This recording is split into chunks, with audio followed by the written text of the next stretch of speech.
All right, let me ask you a question. Do you think that motivation is overrated? Yes or no?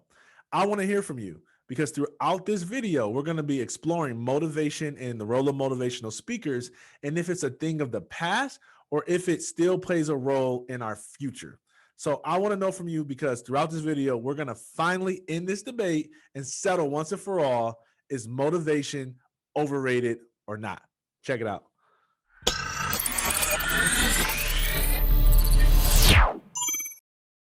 All right, my friends, it's time to end this debate. Is motivation overrated or not? For those of you who don't know me, my name is Darryll Stinson. I'm a former Division I athlete and a two-time TEDx speaker, and I'm also a speaker coach who helps other speakers get into the industry. I believe that our voices and our ability to communicate dramatically influences the way that we impact the world. The better communicators we are, the more likely we are to advance our mission and to advance our message. And that's how our world changes. So if that is something that you resonate with, and if you just like learning all things public speaking, then make sure you subscribe to my YouTube channel and go ahead and click the share button, engage with the content, because not only do I want to hear from you about this video, but I want you to be a part of future videos and discussions that we'll be having.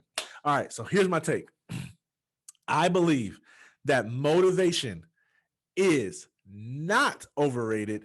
It's actually underrated. Okay. And before I tell you why, let me just affirm the other side of that and the haters, okay, the arguers. I understand how frustrating it is to listen to someone give you a bunch of inspiration with no practical application. In my mind, if there's not something to apply, then it's not actually motivation, right? Somebody yelling at you that it's possible isn't the only way to motivate, or that's not what it isn't. An effective way of motivation. I believe it's a part of motivation. You need to hear that you can make it despite all odds, but it also helps to know how you develop that mindset yourself and what are some things you can do to actually achieve the results that the motivation is saying that you can have.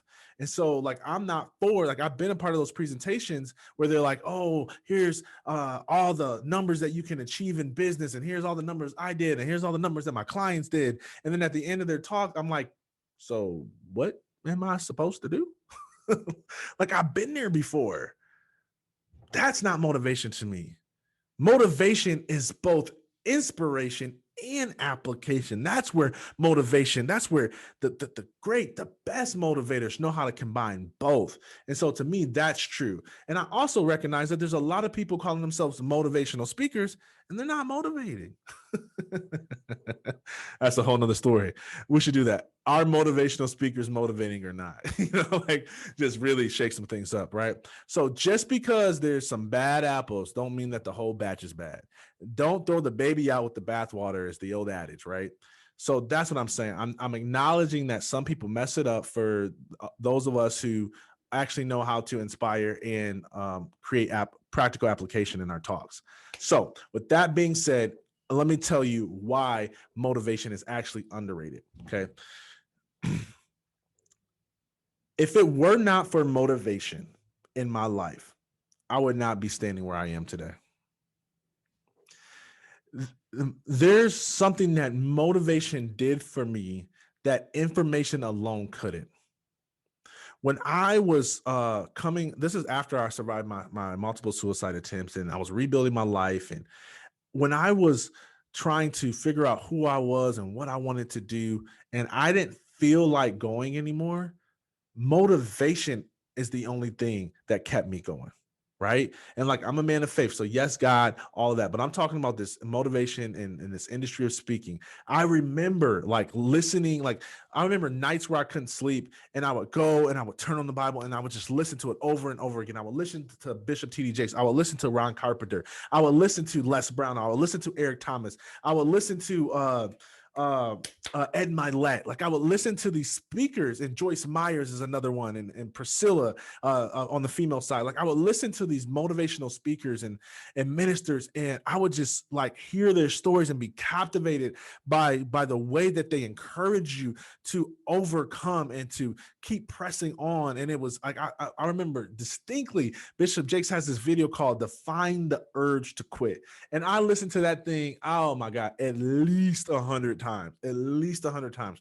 I would listen to Ed Mylett talk about like how like, you know, your other self and like you don't want to meet the version of you that you could have been in heaven. And I would listen to him say that over and over and over and over again. And it would be just that little bit of motivation that kept me from going back down the path of suicidal ideation. It kept me from staying in a depression. Like I know that we all have moments of depression, but you don't have to stay there. And I would stay there for days and days and weeks and months if it were not for these motivational videos just giving me the strength that I need, not just to go another day, but to go another 15, 20 minutes. Like I remember working in a job where I was unfulfilled, and it was motivation that helped me just bring my all to that current aspect. I remember like somebody preaching on Colossians 3:23, whatever you do, work wholeheartedly as unto the Lord, right? And I remember saying that, and I'm like, man, I don't care if I don't like this job. I'm going to show up and give my best. I'm going to work wholeheartedly as not for men, but for God. Like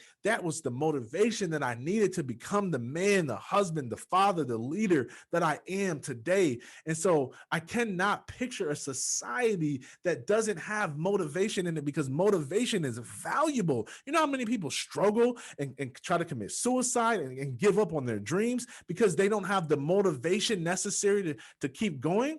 And again, I'm not saying that we don't need practical information. It's both, right? This mindset of motivating can be transferred to you. This motivation ability can give you energy and strength and tenacity that you need to actually apply the information. So away with those people who are like, I don't want to bring in sorry, just hit my mic.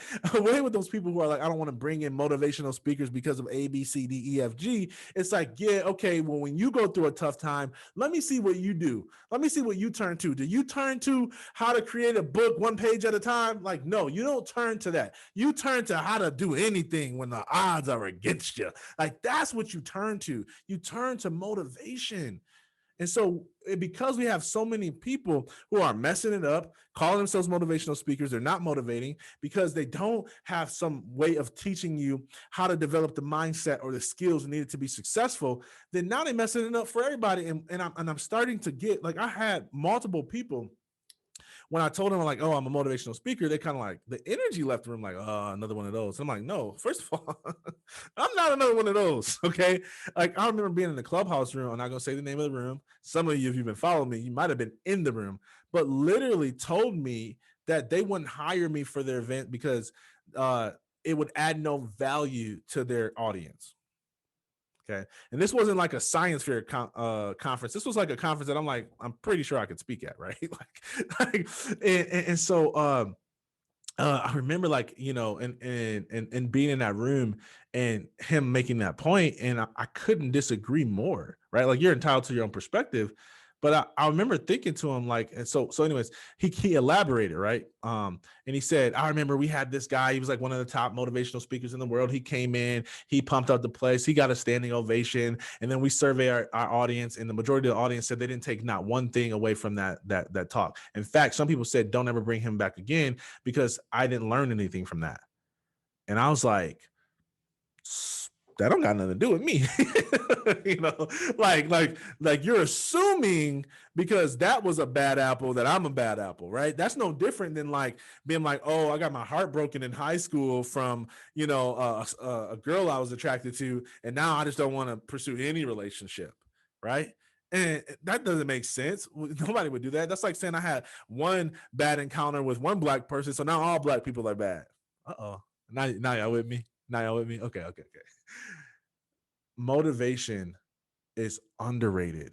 And I want to kill this narrative that motivation is like not enough, right? Like it doesn't have value, like where we just want more information, but we do not value motivation like I feel we should.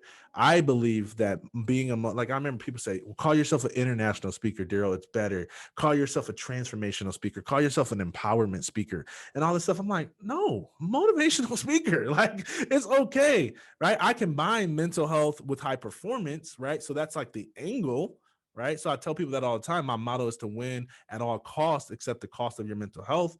And I talk about the mental health habits that I learned after overcoming multiple suicide attempts to become a person who values self-care and has great mental health now. and the habits that I learned as an elite athlete, and I combine those two together. How do you, get up early, outwork other people, but you still have a practice of self-care? How do you develop a system of success and a system of self-care? So that's kind of the uniqueness of my motivational speaking.